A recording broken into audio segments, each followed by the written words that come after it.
अस्सलाम वालेकुम। आज जो है हमारा टॉपिक वो लॉगरिथमिक इक्वेशंस है और यानी ऐसे इक्वेशंस जिनमें हमारे पास लॉगरिथम्स इन्वॉल्व होंगे। तो पहला क्वेश्चन जो है वो ये है कि y equal to log of 9 to the base 3, मतलब हमने 9 का लॉग फाइंड करना है। बेस हमारे पास 3 है, बेस 3 की रिस्पेक्ट से। तो लॉग का बेसिक कॉन्सेप्ट यही होता है कि जो है जिस नंबर का हम लॉग फाइंड कर रहे होते हैं हमने ये देखना होता है, और जिस बेस की हम रिस्पेक्ट से उसका लॉग फाइंड कर रहे होते हैं हमने ये देखना होता है कि जो बेस है, जो कि इस केस में 3 है, उसकी कौन सी पावर हम जो है वो लें तो वो नंबर आ जाए जिसका हम लॉग फाइंड कर रहे हैं। तो यहाँ पर जो है हमारे पास क्या है, 3। हमने देखना है 3 जो है वो बेस है, 3 की कौन सी पावर हम जो है वो अगर लें तो आंसर जो है वो 9 आ जाए।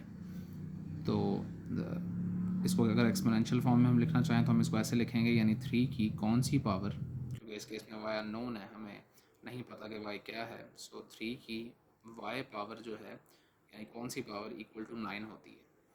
तो हम जो है 9 को लिख सकते हैं 3 का स्क्वायर, और लेफ्ट हैंड साइड और राइट हैंड साइड पे हमारे पास जो है वो बेस जब सेम हो गई है, तो जब बेसेस सेम हो जाती हैं तो पावर्स भी इक्वल होती हैं।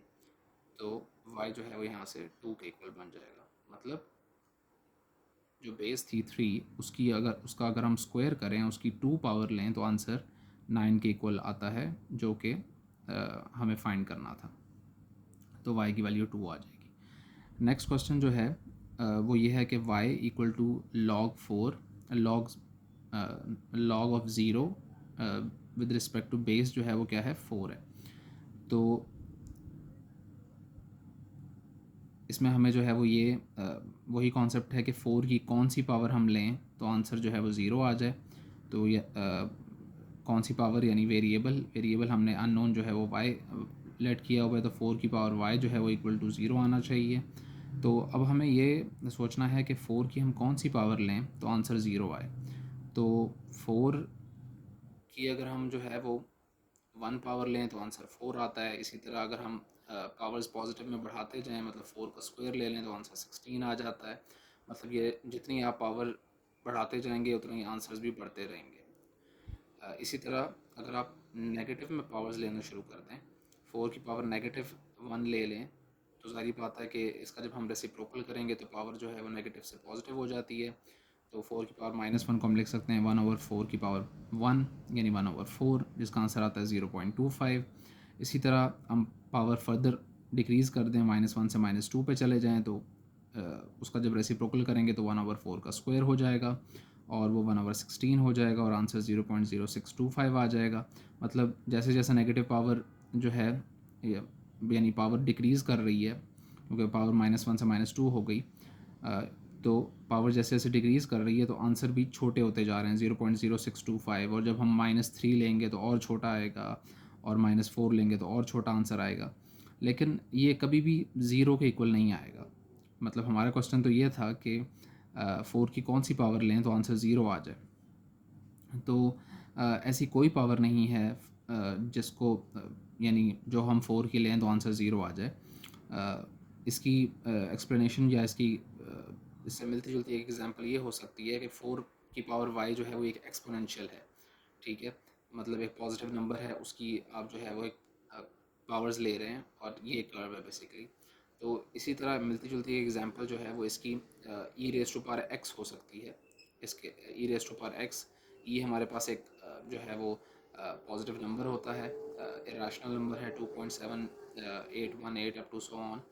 और उसकी अगर हम x पावर लें, मतलब उसकी अगर हम पावर्स देखें, तो e की पावर x जो है उसका ग्राफ कुछ इस तरह बनता है।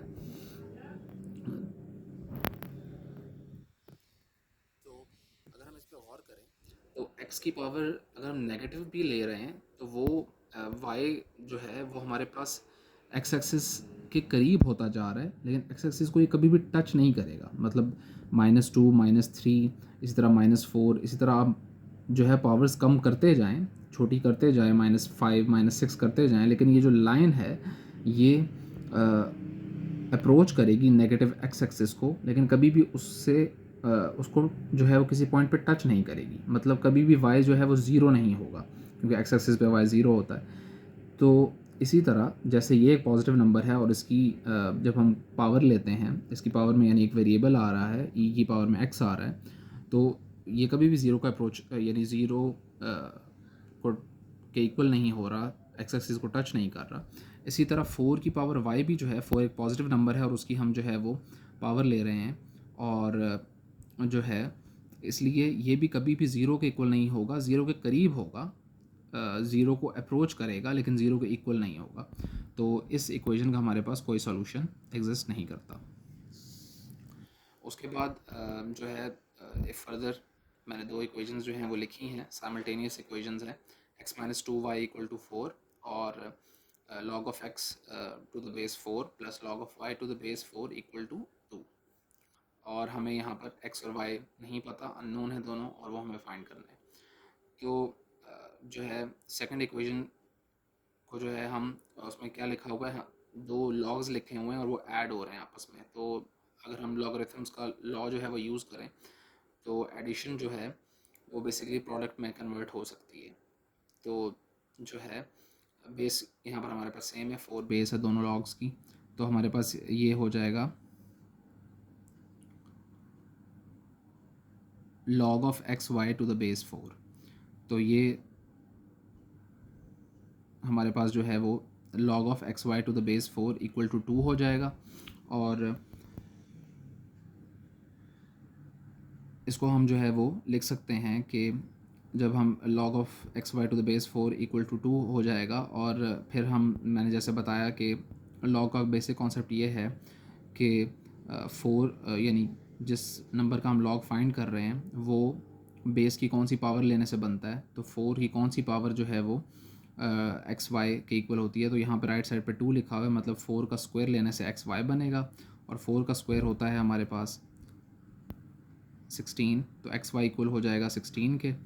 और यहाँ से अगर हम फर्स्ट इक्वेशन को देखें वो है x minus 2y equal to 4, और x minus 2y equal to 4, तो यहाँ फर्स्ट से इक्वेशन से अगर x की वैल्यू हम निकालें तो -2y राइट साइड पे जाके ऐड हो जाएगा, तो 4 + 2y। तो ये जो हमारे पास x की वैल्यू आई है इसको हम थर्ड इक्वेशन में यानी एक्स वाई इक्वल टू 16 में पुट करेंगे, 4 + 2y into Y equal to 16, और फर्दर हम मल्टीप्लिकेशन करेंगे तो 4 + 2y इंटू वाई जो है वो बनेगा हमारे पास y जो है 4 से मल्टीप्लाई होगा तो 4y, और 2y y से मल्टीप्लाई होगा तो 2y स्क्वायर। तो 4y + 2y square equal to 16, तो 16 लेफ्ट साइड पे जाके क्या हो जाएगा, सब्ट्रैक्ट हो जाएगा, और 2y square + 4y - 16 equal to 0 हो जाएगा। और अब हमारे पास ये क्वाड्रेटिक इक्वेशन है इन टर्म्स ऑफ y। तो क्वाड्रेटिक इक्वेशन को जो है उसको सॉल्व करने के बेसिकली 3 मेथड्स हैं। तो यहाँ पर हम जो है वो उनमें से एक मेथड यूज़ करेंगे जो कि है ब्रेकिंग द मिडिल टर्म या फैक्टराइजेशन, इसको आप कह सकते हैं। तो हमने फर्स्ट और लास्ट टर्म का प्रोडक्ट अगर हम देखें तो वो बनता है -32y स्क्वायर, और तो हमने, और मिडिल टर्म हमारे पास है 4y। तो हमने दो ऐसी टर्म्स जो हैं वो ढूंढनी हैं जिनको मल्टीप्लाई करके हमारे पास क्या बने -32y स्क्वायर, और जिनको सॉल्व करके हमारे पास आए +4y, क्योंकि मिडिल टर्म +4y है। तो वो हमारे पास हैं +8y -4y। तो इनको सॉल्व करके +4y भी आता है, और इन दोनों को मल्टीप्लाई करके -32y स्क्वायर भी आता है। तो +8y -4y में हम ब्रेक कर देंगे मिडिल टर्म को +4y को, और फिर पहली दो टर्म्स में से कॉमन लेंगे 2y, तो आ जाएगा y + 4, और इसी तरह लास्ट दो टर्म्स जो हैं उनमें से हम -4 कॉमन लेंगे तो आ जाएगा y + 4। तो अब इन दोनों टर्म्स में हमारे पास y + 4 कॉमन है, तो पीछे आ जाएगा 2y - 4। तो यहाँ पर हमारे पास जो है वो अगर हम देखें तो जब मैथमेटिक्स में यही हमारे पास रूल है कि जब दो नंबर्स का प्रोडक्ट जो है वो ज़ीरो के इक्वल होता है तो या तो वो दोनों ज़ीरो के इक्वल होना चाहिए, या उन दोनों में से एटलीस्ट एक ज़ीरो के इक्वल होना चाहिए, मतलब एटलीस्ट एक तो ज़ीरो के इक्वल होगा। तो हम कह सकते हैं कि y + 4 या तो इक्वल टू ज़ीरो होगा, या 2y - 4 इक्वल टू ज़ीरो होगा। तो y की वैल्यू यहाँ से -4 आ जाएगी। तो y की वैल्यू -4 जो है ये तो हमारे पास इसका सॉल्यूशन नहीं हो सकती, यानी y की ये वैल्यू पॉसिबल नहीं है।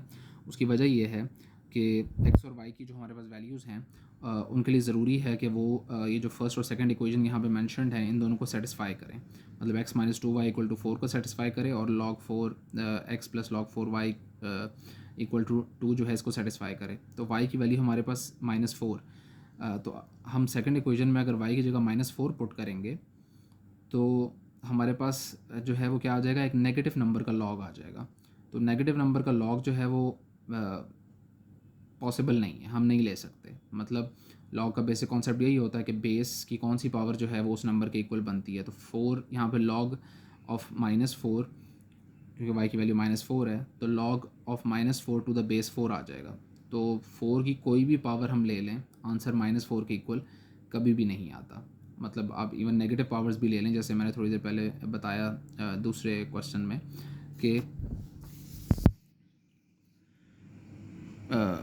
आंसर नेगेटिव पावर्स भी ले लें तो आंसर जो है वो ज़ीरो के करीब होते जाते हैं और छोटे होते जाते हैं, और इसी तरह पॉजिटिव वैल्यूज़ लेते जाएंगे तो वो आंसर बड़े होते जाएंगे। यानी 4 की कोई भी जो पावर है वो हमारे पास नेगेटिव नंबर आपको नहीं देगी, या तो वो अगर नेगेटिव नंबर्स आप पावर में लेंगे तो बहुत छोटे आंसर देगी आपको, यानी ज़ीरो के करीब आंसर्स देगी, और अगर पॉजिटिव नंबर्स लेंगे तो वो आपको जो है वो बड़े आंसर देगी। वो कभी भी आपको नेगेटिव नंबर नहीं देगी, मतलब होंगे वो पॉजिटिव ही, या तो वो बहुत यानी वो या तो बड़े पॉजिटिव नंबर्स होंगे या वो बहुत ही छोटे पॉजिटिव नंबर्स होंगे, लेकिन होंगे पॉजिटिव ही। तो नेगेटिव नंबर आंसर नहीं आ सकता, तो हमारे पास ये y की वैल्यू जो है वो पॉसिबल नहीं है, क्योंकि हमारे पास लॉग का आंसर कभी भी नेगेटिव नहीं आ सकता, क्योंकि किसी भी नंबर की कोई भी पावर ले लें वो कभी भी हमारे पास नेगेटिव वैल्यू नहीं आती। इसी तरह 2y माइनस 4 इक्वल टू 0 है तो 2y इक्वल टू 4 हो जाएगा। 2 इधर मल्टीप्लाई हो रहा है तो राइट साइड पे जाके डिवाइड हो जाएगा, y इज इक्वल टू 2 आ जाएगा। और जब ये वैल्यू हम जो है वो पुट करेंगे किस में, इक्वेशन 3 में। इक्वेशन 3 हमारे पास क्या थी, इक्वेशन 3 थी एक्स वाई इक्वल टू 16, तो 2 को पुट करेंगे X Y is equal to 16 में, तो x into 2 is equal to 16, 2 इधर मल्टीप्लाई हो रहा है तो जाके डिवाइड हो जाएगा। तो हमारे पास x की वैल्यू जो है वो क्या आ जाएगी, x की वैल्यू 8 आ जाएगी। तो हमारे पास फाइनल सॉल्यूशन क्या बनेगा, x की वैल्यू 8 और y इक्वल टू 2।